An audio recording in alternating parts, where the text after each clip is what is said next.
آپ تو اس وجہ سے شاہ سے زیادہ شاہ کے فرما بردار بنے ہوئے ہیں۔ تو انہوں نے کہا کہ 2024 میں ہم نے کس سے محبت کی؟ پہلے رانا صاحب نے پوچھا کہ کون سی محبت؟ تو ہوسٹ ندیم ملک نے کہا کہ 2024 کی محبت، جب ون سائیڈڈ وکٹری تھی عمران خان کی اور آپ کی جھولی میں وہ وکٹری ڈال دی گئی۔ تو انہوں نے کہا کہ 2024 میں ہم نے کسی سے محبت نہیں کی اور نہ ہی کسی نے ہم سے محبت کی۔ ہم نے نہ اسٹیبلشمنٹ سے محبت کی ہے، نہ اسٹیبلشمنٹ نے ہم سے محبت کی ہے۔ ہمارا تو فائدہ ہو گیا، عمران خان اور اسٹیبلشمنٹ کی جنگ ہو گئی۔ کہتے ہیں کہ یہ تو کسی کی بے وفائی تھی جو ہمارے کام آ گئی، لیکن ایسا ہے نہیں۔ لندن کے اندر ملاقاتیں ہونا، لندن پلان بننا، لندن پلان کے تحت چند مخصوص تعیناتیاں ہونا اور اس کے بعد نواز شریف کے پروٹوکول، یہ ایسا نہیں کہ یہ حادثاتی طور پر سب کچھ ہو گیا ہے، یہ سب کچھ باقاعدہ ایک پلان کے تحت تھا۔ اب یہ بیانیہ بنانے کی کوشش کر رہے ہیں کہ ہم نے کوئی بوٹ پالش نہیں کیے، وہ تو ہماری قسمت اچھی تھی، عمران خان کا بریک اپ ہو گیا اور ہمارا کام بن گیا۔ بہرحال اعتراف جرم کر رہے ہیں کہ ہمارا کام بنا ہے اور اسٹیبلشمنٹ کے ہم ٹاؤٹ ہیں اور انہی کی بنائی ہوئی یہ حکومت ہے۔ پھر رات کو بلاول بھٹو گورنر ہاؤس میں تھے، گفتگو سنے تو ایسے لگیں گے کہ پتہ نہیں کیا یہ عجیب و غریب بچہ پیدا ہو گیا، کیا لیڈر ہے، کیا بلاول صاحب ہیں، لیکن کام دیکھیں جو بلوچستان میں ہوا ہے یا ہو رہا ہے۔ اختر مینگل کا ٹویٹ میں نے آپ کے سامنے پچھلی ویڈیو میں رکھا جو نواز شریف اور زرداری کے لیے تھا۔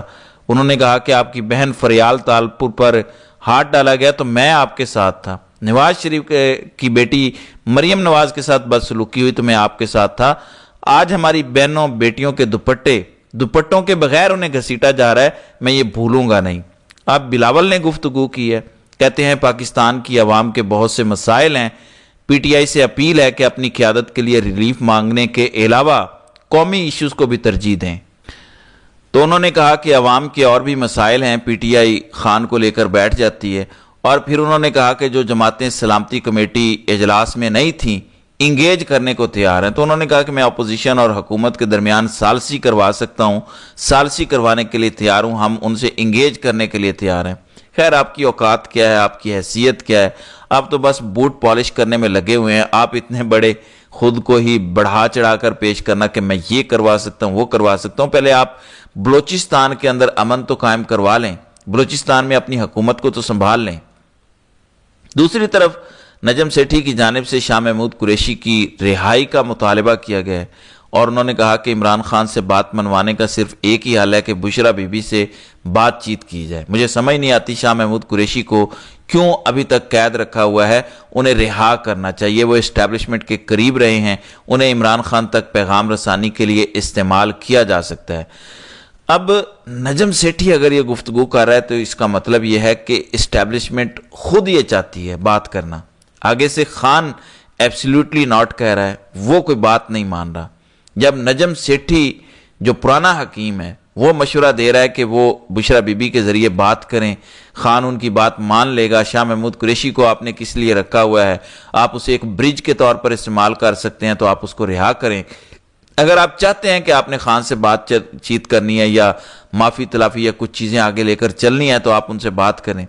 پھر اس کے علاوہ تحریک تحفظ آئین پاکستان کے ترجمان کی جانب سے پنجاب کی بلوچستان کی صورتحال کے حوالے سے ایک بیان آیا ہے، وہ میں آپ کے سامنے رکھتا ہوں۔ کہتے ہیں کہ کراچی میں مہرنگ بلوچ اور بلوچ یکجہتی کمیٹی کے دوسرے ساتھیوں کی رہائی کے لیے پریس کلب کے سامنے جو مظاہرہ منعقد کیا گیا تھا اس پر جمہوریت کے نام نہاد علم بردار جماعت پیپلز پارٹی نے ریاستی مشینری کے ذریعے حملہ کروایا ہے اور سیمی دین بلوچ سمیت کئی بلوچ ایکٹیوسٹ کو حراست میں لے لیا گیا ہے۔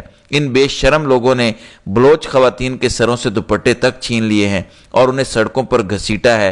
ان کی یہ حرکتیں نہ ہم بھولیں گے اور نہ ہی غیرت مند بلوچ یہ بھول پائیں گے۔ اس ملک کے ہر باضمیر شہری کو ان اقدامات پر سیکھ پا ہونا چاہیے، چاہے یہ رویہ بلوچوں سے ہو، پشتونوں سے ہو یا پاکستان تحریک انصاف سے ہو۔ ہمیں اس پر چپ نہیں سادھ لینی چاہیے، ہماری جد و جہد ان رویوں کی ضد میں بھی جاری رہے گی۔ بہرحال یہ تو ایک نیو نارمل ہے نا، اب گولیاں چلنا، خواتین کے گریبانوں میں ہاتھ ڈال دینا، چاہے پنجاب ہو، چاہے بلوچستان ہو، خیبر پختونخوا ہو، ہر علاقے میں ہماری ماشاءاللہ اسٹیبلشمنٹ نے جو ہے نا اپنے ہی لوگوں پر ظلم کا ایک نیا بازار گرم کر رکھا ہے۔ اب تو کوئی تفریق ہی نہیں رہ گئی، کوئی پنجابی ہے، بلوچی ہے، پشتون ہے یا سندھی ہے، بس اللہ تعالیٰ ہی اس ملک پر رحم کرے، آمین۔ تو ناظرین کرام، آپ کی اس ویڈیو کے حوالے سے کیا رائے ہے؟ آپ اپنی رائے کا اظہار کامنٹ سیکشن میں ضرور کیجیے گا۔